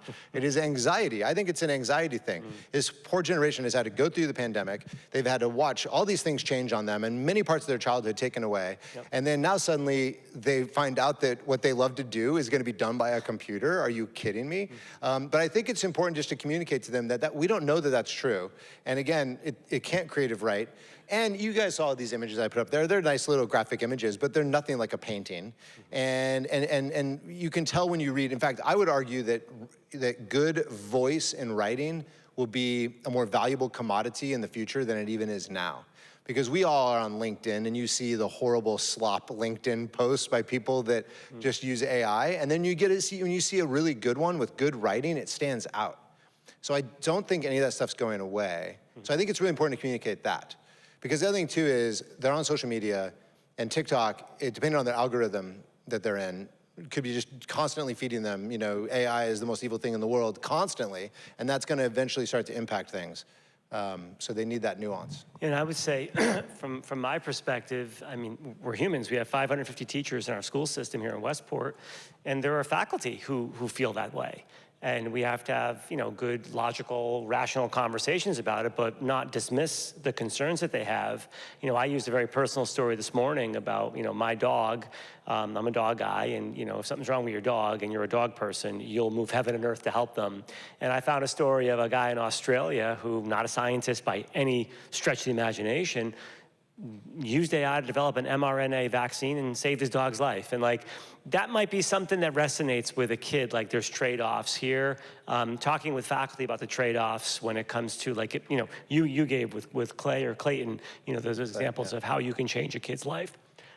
That's definitely, something that I think helps the conversation. I'd also say though, that the one thing I've noticed with AI is even the graphic design piece, it's democratized a lot of things that necessarily people wouldn't have access to. Like, I still have a hard time explaining what vibe coding is, but I can do it, and I've done it, and I vibe coded. I made an app, okay? I would have walked right by that classroom in high school. It's democratized that space, but if you have a skill set, if you have a passion, if you have expertise, it amplifies. So I think that's where kind of it differentiates a little bit between individuals. Yeah, I agree. It has democratized coding 100%. Yeah. And I think we're going to see the internet's going to look very different in 5 years. I think the internet was designed by a small set of people who were really good at writing code. And now you're going to bring in all these people with expertise. I think the greatest medical app is probably being built right now by a 30-year-old doctor who's using Claude Code on the weekends.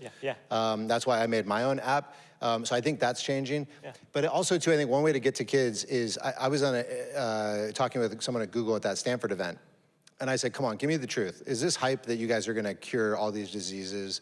And she's like, oh, it's happening.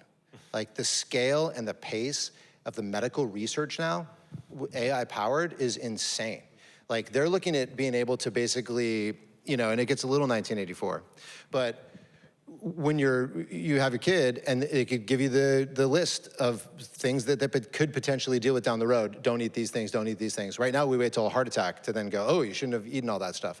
The preventative medicine angle on this could be completely groundbreaking. And so there's all these benefits that could come. We've for a very long time had only one Einstein a generation, right? Because education was so limited to such a small sect of people, right? So maybe we're gonna have more than one Einstein, and maybe they won't all be men going forward as we democratize education in a way that could really change things too. And the discoveries that are gonna come from that are gonna create all sorts of new fields and jobs and careers and things like that that we don't even know about. So.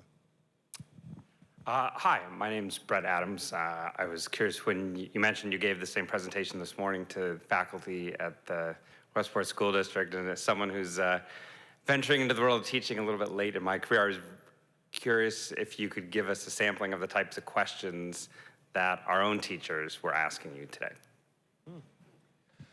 Yeah, I'm trying to think what they were asking me. I showed them a lot more teaching stuff, like using formative assessment and UDL to create like UDL choice boards like that, and getting insight into student thinking. Always the teacher at the center though. And we did talk about this. This is really valuable, actually, about the transparency thing. Yeah, that was a big one. Yeah, someone brought that up, that they had made something, and then they did it with the kids, and the kids instantly rebelled because they're like, oh, you used AI to make this. And that's a very real thing, I mean, back when I was in high school, it was probably when the teacher gave me back the essay with a check mark at the top. I was like, they didn't even read it. And I've seen this with my own son, where he had some teachers that just tapped the AI button, and they got all this AI slop feedback on his Google Doc. And he completely checked out on those teachers, wouldn't do anything in their classes. So anyway, sorry, funny stories popping in, but I think it's important to be very transparent with kids. So like, I think the teacher should always be giving the feedback. Now, I might use AI if I'm stuck on a paper just to kind of thought partner about something, but I'm the one that's gonna leave. I leave them voice comments because I want it to be personal. And also, if I'm going to use AI for anything, I communicate it with the kids and tell them why I used AI to help me make this thing, but that I iterated 6 steps through it and did all these different things. And then they're much more open to it. They're like, oh, okay, right? Versus, oh, you're trying to push something off on us, Cuney. Right, so I think that's a really important piece. We all want to find ways to save time so we can be better spouses and teachers and all these things, because teaching never ends. You're never done. The day ends. And so I think AI can give us a lot of that time back, but I think it's important to communicate to the kids how you're using it. And I model too, by the way. I model with the kids. If I'm gonna go look something up, I share my screen and I go and I prompt. And I always hear the same things. Wow, you put that much in?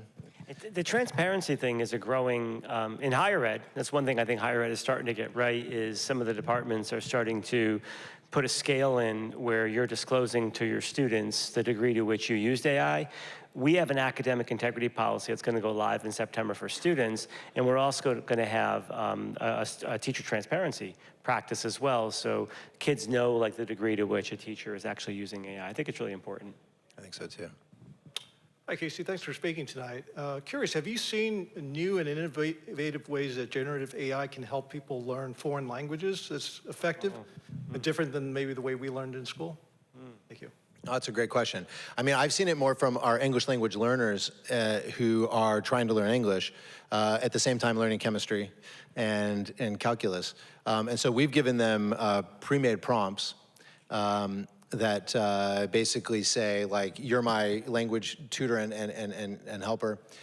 Not only teach me this concept in chemistry that I'm about to give you, but we put in there, give me a bridge map that gives me words in my home language and then the corresponding words in English. So then they can see cognates. Now that became because of the teacher expertise and knowing that's a really effective way to teach language is to have those cognates, right? The words that, and not just synonyms, that you can actually then build the understanding through your vocabulary.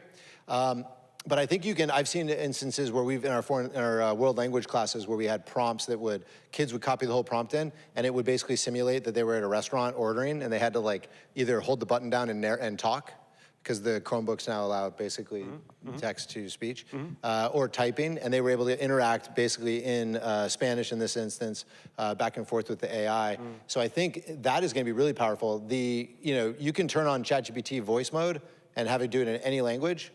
And so to sit there and talk back and forth with it would be like practicing the language, right? And language acquisition, we know, comes from exposure, desire, and practice.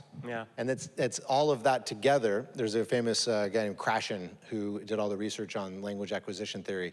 But it takes that exposure, and I think AI could really help with that. I had a student who came here from Russia, Ramil, and he was struggling because his English teacher wanted him to write a lead-in to a quote. And he didn't understand what that meant, and I was trying really hard to explain it, and it wasn't landing. And so I went to ChatGPT, and I said, explain in Russian to my student here what a lead-in is, but I went a step further. I said, but also explain why that is an appeal to ethos and establishes credibility for the piece of evidence that's about to come. I watched this whole thing right out in Russian. I have no idea what it's saying, and I'm watching Ramil. And his eyes just lit up, and he goes, oh, context. And I'm like, yes, there you go. I would have never drawn that. And we tried Google Translate, it didn't say that, right? So once he read all of this, and not only that, he then goes, oh, it makes the person believe the quote. I'm like, yes, exactly. So and then he understood the concept. So we were able to bridge the language barrier with the AI as a go-between, which I found to be very powerful. So I see huge gains in language development for sure. One of the most powerful approaches in the acquisition of a second language is called comprehensible input. And without getting into the details of that, Casey described it. There's just incredible opportunities for that with an AI because you're just saturated and immersed in the language. It's a great way to do it. I know that we've also, not a language, but our 18 to 22-year-old program for our most profoundly disabled students, we're actually using, not me, our teachers, remarkable teachers, using VR for them to learn social skills and to actually role play communication in a community setting. Again, very impacted learners, but they're going to transition from that setting into the community, into workplaces. Using VR, I can imagine, I can foresee the languages also taking up that type of an approach. Hi, I don't have high schoolers, so I don't exactly know this yet, but how do you see us onboarding technology with the teachers, retraining them? And like how many hours and how much budget the school system is gonna provide to do these retrainings? Because as you say, this is a paradigm shift. So I think that, some people are gonna catch on quicker than others. Like, is it gonna be part of our recertification within, the systems? Or I think that I'm kind of wondering how much resources we're pushing towards this piece of technology within our schools. So starters, we developed an AI literacy scope and sequence K through 12 for students. And this summer, it is an AI literacy program for teachers. And a lot of that is fluency with the tools and so forth. So I'll use a metaphor that I used this morning I think will help.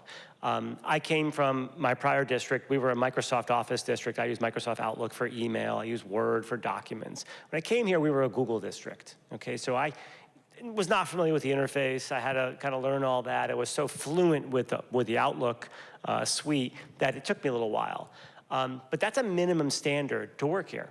I couldn't come here and say, I'm an Outlook guy, I'm gonna just stick with the Outlook.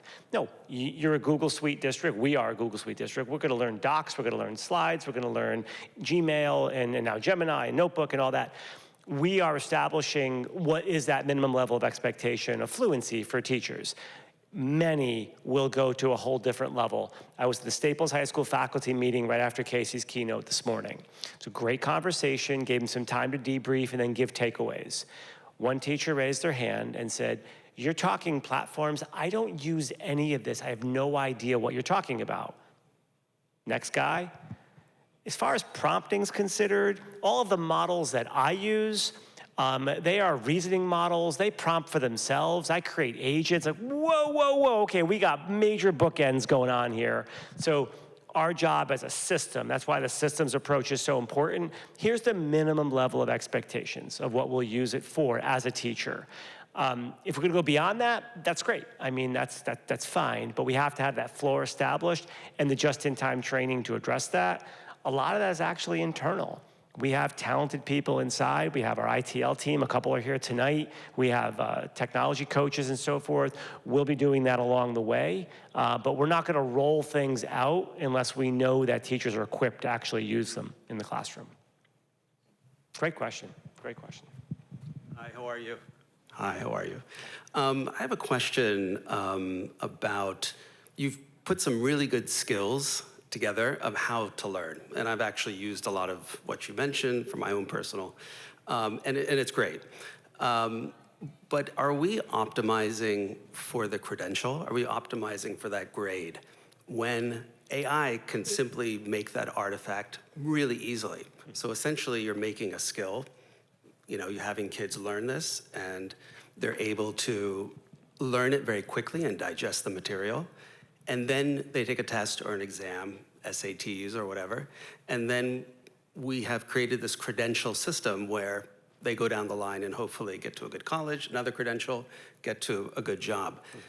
But aren't those the skills that AI can do very easily? Mm-hmm. Shouldn't we be optimizing for what your mission statement was earlier, which was, humanity, like you said, creativity, using your hands, all these other skills besides what AI is exactly good at. Yeah, I mean. And actually the question is, should we re-optimize, should we rethink the school system in terms of maybe we're looking at this at a snapshot, and what we have to do when you mentioned 2040 is really imagine what the world's gonna be like in 2040. And we have to rethink how the metrics by which we grade, because I think the metrics may be off. Yeah, so this is probably the most existential threat to the model of schooling, not schooling.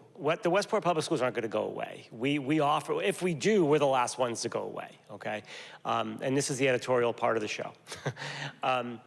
About 20 years ago, I was involved in the throes of what was called the 21st century skills movement in education. So the end of the 1900s, we're getting to the year 2000, especially with the advent of the internet, there was prognostication that education will need to change because the world is changing. So globalization, right? So we have the internet, we had all these different medias coming. We have all the different kinds of learning styles with interactive whiteboards and all these different models. I became the boy who cried wolf for those 20 years because every time I tried to make that pitch that we need to change, the world is changing, we were reinforced again by the current model you're talking about, which is go to school, do your homework, get good grades, go to college, get a good job.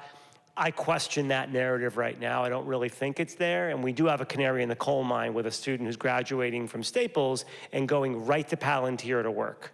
He's not going to college. He got into, his words, not mine, all of those colleges, Mr. Scarice, which just imagine what that list was. So I do think that we're in the middle of it. And to be really, really extreme for a moment, I'm quite sure all the dinosaurs didn't die the day the asteroid hit. It probably happened over a period of time. I think we're in the middle of a change right now. And we're changing, I think, as public schools change. And we can kind of accelerate it a little bit, but you've got to move where your community is, and you got to be kind of tethered to where the community is. So I think the work we're doing right now is important, but you're talking about an entirely different model, one that hits right to the heart of it. We're product driven. with a button, AI can deliver the product. Right, exactly. Our students are telling us, and I did a podcast, if you've seen them, with some students. Yeah, I saw that. The students are the ones saying, we have to focus on process, not product. Right. So it calls into question so many of our practices. And I know it's not your domain to be changing curriculum and grading structures and all that, but is that something that is on the agenda? And you guys operate on a 5 to 7 year cycle in terms of revisiting. AI is doubling every 6 months. Yeah, yeah. What's the mechanism or the trigger by which you reflect on the changes you're making and say, you know what, that isn't quite working? Yeah. So we don't have to wait a decade or 2 decades to find out that a generation of kids got the wrong education. Yeah, yeah. It's something like I go back and think of, like, I had a travel agent, 100 years ago when I went on my honeymoon, and, those jobs are kind of quaint now, right? Like, I don't think we have travel agents. You have an agent. It's a Claude agent that planned your trip here. We're in the, what Harvard Business School calls adaptive change right now, as opposed to technical change. We have monkeyed around with technical change for a while. Like, let's change our schedule. Let's change, little parts around the system. We are faced with adaptive change right now, and I think the entire profession is. Yeah, I think K through 12, I think the colleges are the ones that are going to face the biggest existential threat. I think with that, your student who's going right to Palantir, my son Landon just applied for the Cloud Core, which they're going to pull all sorts of kids into that are probably not going to go back and get the degree because they're not going to need to. So I think that's going to become the first big, the bomb that's going to hit. Yep. I would argue, predicting, just totally making this up right now, it would probably be the colleges. I think kids still need to, read the Gettysburg Address and understand the Gettysburg Address so that we can, as citizens, have conversations and talk. I don't think that's going away. I just think that, for instance, I used to have to help kids and teach them how to make PowerPoints.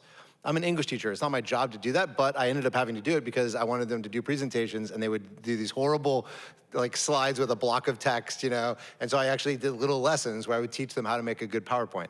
And I had this moment about a month ago where I was like, oh my gosh, I'm never gonna teach them how to make a PowerPoint again. And I was kind of sad for 10 seconds. And then I realized oh, this maybe is a good thing. Maybe, yeah, okay, Gemini is gonna make them a PowerPoint, but no one ever walked out of a presentation, and I hope you don't walk out of here tonight going, that slideshow was, wow, that was amazing. I hope it was me that gave a good talk, right? And so I think now as a teacher, I don't have to worry about making the slides. I can help them, still do that a little bit, but I'm gonna now be focusing way more time on the actual human part of it, which is the presenting. And so I see that as kind of a microcosm of where we're going with this, but I still think there's all this foundational learning and knowledge from math to the humanities that has to happen. And then the AI can come in at a certain point and amplify and all that kind of stuff. But I agree, this credential system, and it goes all the way back. And it goes from the corporations who were only hiring from the Ivies, and then it goes all the way down to, and then kids have to get A's and everything. And it's this whole system. I felt it as a parent. I feel your pain on it. I've had kids at my desk crying because they had a B+, just weeping that they're gonna lose everything over the weekend if they can't get that grade up to an A. And I know other parents are, because I was that parent on my own kids, you better get A's and everything or you're not gonna get into a UC. So I get it, it's a crazy system and we gotta change it, but I think this actually might be a huge catalyst to help it happen. I think that the biggest change I've seen in the 30 years I've been in the field is how transactional things have become, particularly the secondary level. Truly transactional. I don't remember that early on. I remember a very different experience early on in the field, but now it's about the currency and the grades get to the heart of it. And you're pointing to, I think, the core challenge that we face as a profession, Hi there. I know this is, I think, the last question. So first of all, amazing presentation and speech, and eye-opening.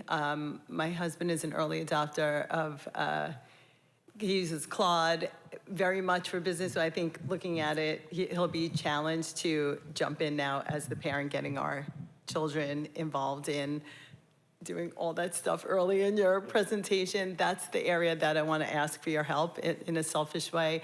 I want to ask for your personal Cuney approach to help with my challenging 11th grader, who I'm sure a lot of the parents have a similar situation. Growing up, they grew up with, even though we fought it and held off a long time with that damn phone, and it feeds them everything. And so even today, he asked me, he mentioned something that happened in the news, and I I was excited to have a conversation about this, and I answered, and I said, where are you going? But, Mom, it's too long. Like it's more than 2 sentences, my answer, so that was done. You know, I said, well, yeah, there's a bit more to it. So how do you get into, I want to, in my dream world, I want him to be that student utilizing AI to ask the questions and help him quiz. But I know already, my kids, I fight them to read. So those long, you said another student had mentioned about, that's a lot to read. So there has to be some kind of tip in how to get them over that barrier and to be able to embrace it to help them. And if you I mean, kids, that 10 to 20 book, I highly recommend it by Dave Yeager. Yeah.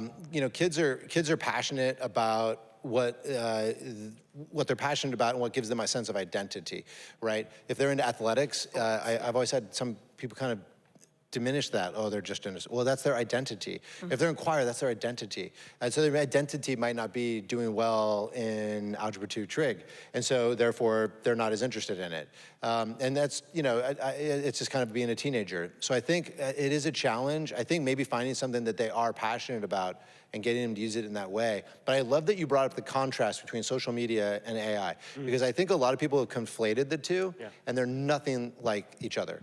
In fact, social media's whole job is to glue you to the screen and never have you look away, so that they'll make more money off of you. Right. Whereas, yes, ChatGPT will give you a little, would you like a rubric now? You know, at the end, it does kind of prompt you to maybe follow up. But for the most part, and we talked about this at the Stanford thing, for the most part, its job is to, especially with Claude, is to make something for you and give it to you, so you walk away, and so you go do something with it. Very different than social media, right? And the other thing too is, like you said, the length. I mean, when I'm working on big projects, and I put something into Chat or Claude, and it starts going out, sometimes I have to get up and walk away and go, I don't have the mental energy to deal with that right now. I'm gonna have to look at that later. To then I'm like, this is not offloading. Like, if I'm using this in the right ways, this is a lot. Like, I have to read a lot, I have to evaluate a lot. So I would say with kids, I would say baby steps. I would say, you know, if they are motivated about that grade in that one class, that could be the carrot to get them to maybe open up Claude in a side window and just kind of have a little bit of a conversation and try to learn what that concept is. Then when kids start to feel good because they're actually doing well in the class, then that becomes the motivation to actually start using it effectively in that way again. You know, most kids are not cheating because they're evil. They're cheating because they don't think they can do it. And they know they have to get an A. So they're like, well, you know, it's not cheating. This is the dumb system I'm in. And I have to get an A, and I have to do 3 hours of homework tonight for AP US, and I don't have time for this, so I'm just gonna use AI to do it. So I think finding something they're into, and then kind of just encouraging it, you know, it's a behavioral shift. So it's a lot about thinking about ways to use it, and then, and oftentimes it takes some coaching. Yeah, and as a system, you know, we're focused on the humanities, and really, one of the areas of focus is how do kids build endurance in the humanities? Because that course of study, you could reduce it to a simple, you know, answer or something like that, but really the humanities is more deliberate and more contemplative over time. And, you know, I think you probably as an English teacher experience this. We went through a time period of where we went from reading books to like excerpts and short pieces. Like, we as a district are making a concerted effort. No, we're reading whole books again. Like, we have to make sure that that endurance gets built up in kids over time. So I get kids to read books. That's like my specialty. I always joke around that my specialty is boys who say they hate reading. Like, that's my group. I will get them to read so many books. But it's a very difficult thing. You have to build a culture of reading. I talk about books every day. I keep track of how many books we've read in the class, just to gamify it a little bit. I also encourage nonfiction, because I find a lot of kids don't like fiction. They discovered Atomic Habits, and they go crazy for it. And I bring in a lot of teen fiction. I don't always just throw the classics at them, because maybe if they read One of Us is Lying, a very popular teen book right now, then maybe they will read, you know, Gatsby down the road. And so I think it does take that concerted effort. But I think I actually see a Gen Z revolt in that they're actually going analog, and they're picking up real books, and they're writing in notebooks, and I love that about them. So, you know, I just do worry about someone that will just turn their, you know, blind eye to AI completely, because it's not going away, and they need to know how to use it. But I think it's that blending, right? It was my one student who said, okay, it's not all bad, as she was walking out of the room. Okay, Casey, we already wanted you to come back, but now you've sealed the deal here at the library. So I'd like to say thank you to everybody in the audience for coming tonight, and please join me in thanking Casey Cuny and Sam Carice.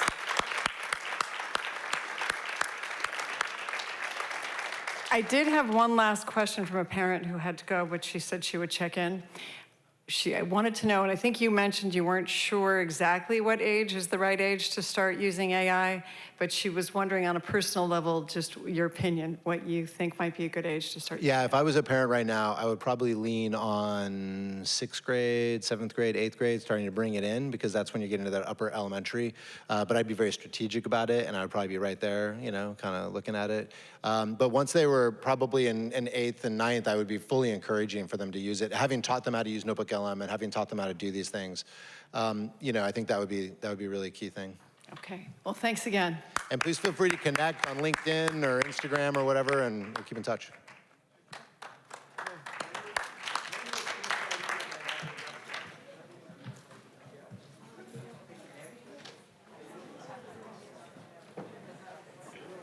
So the library is closing in 10 minutes. When exiting, please use the main exit.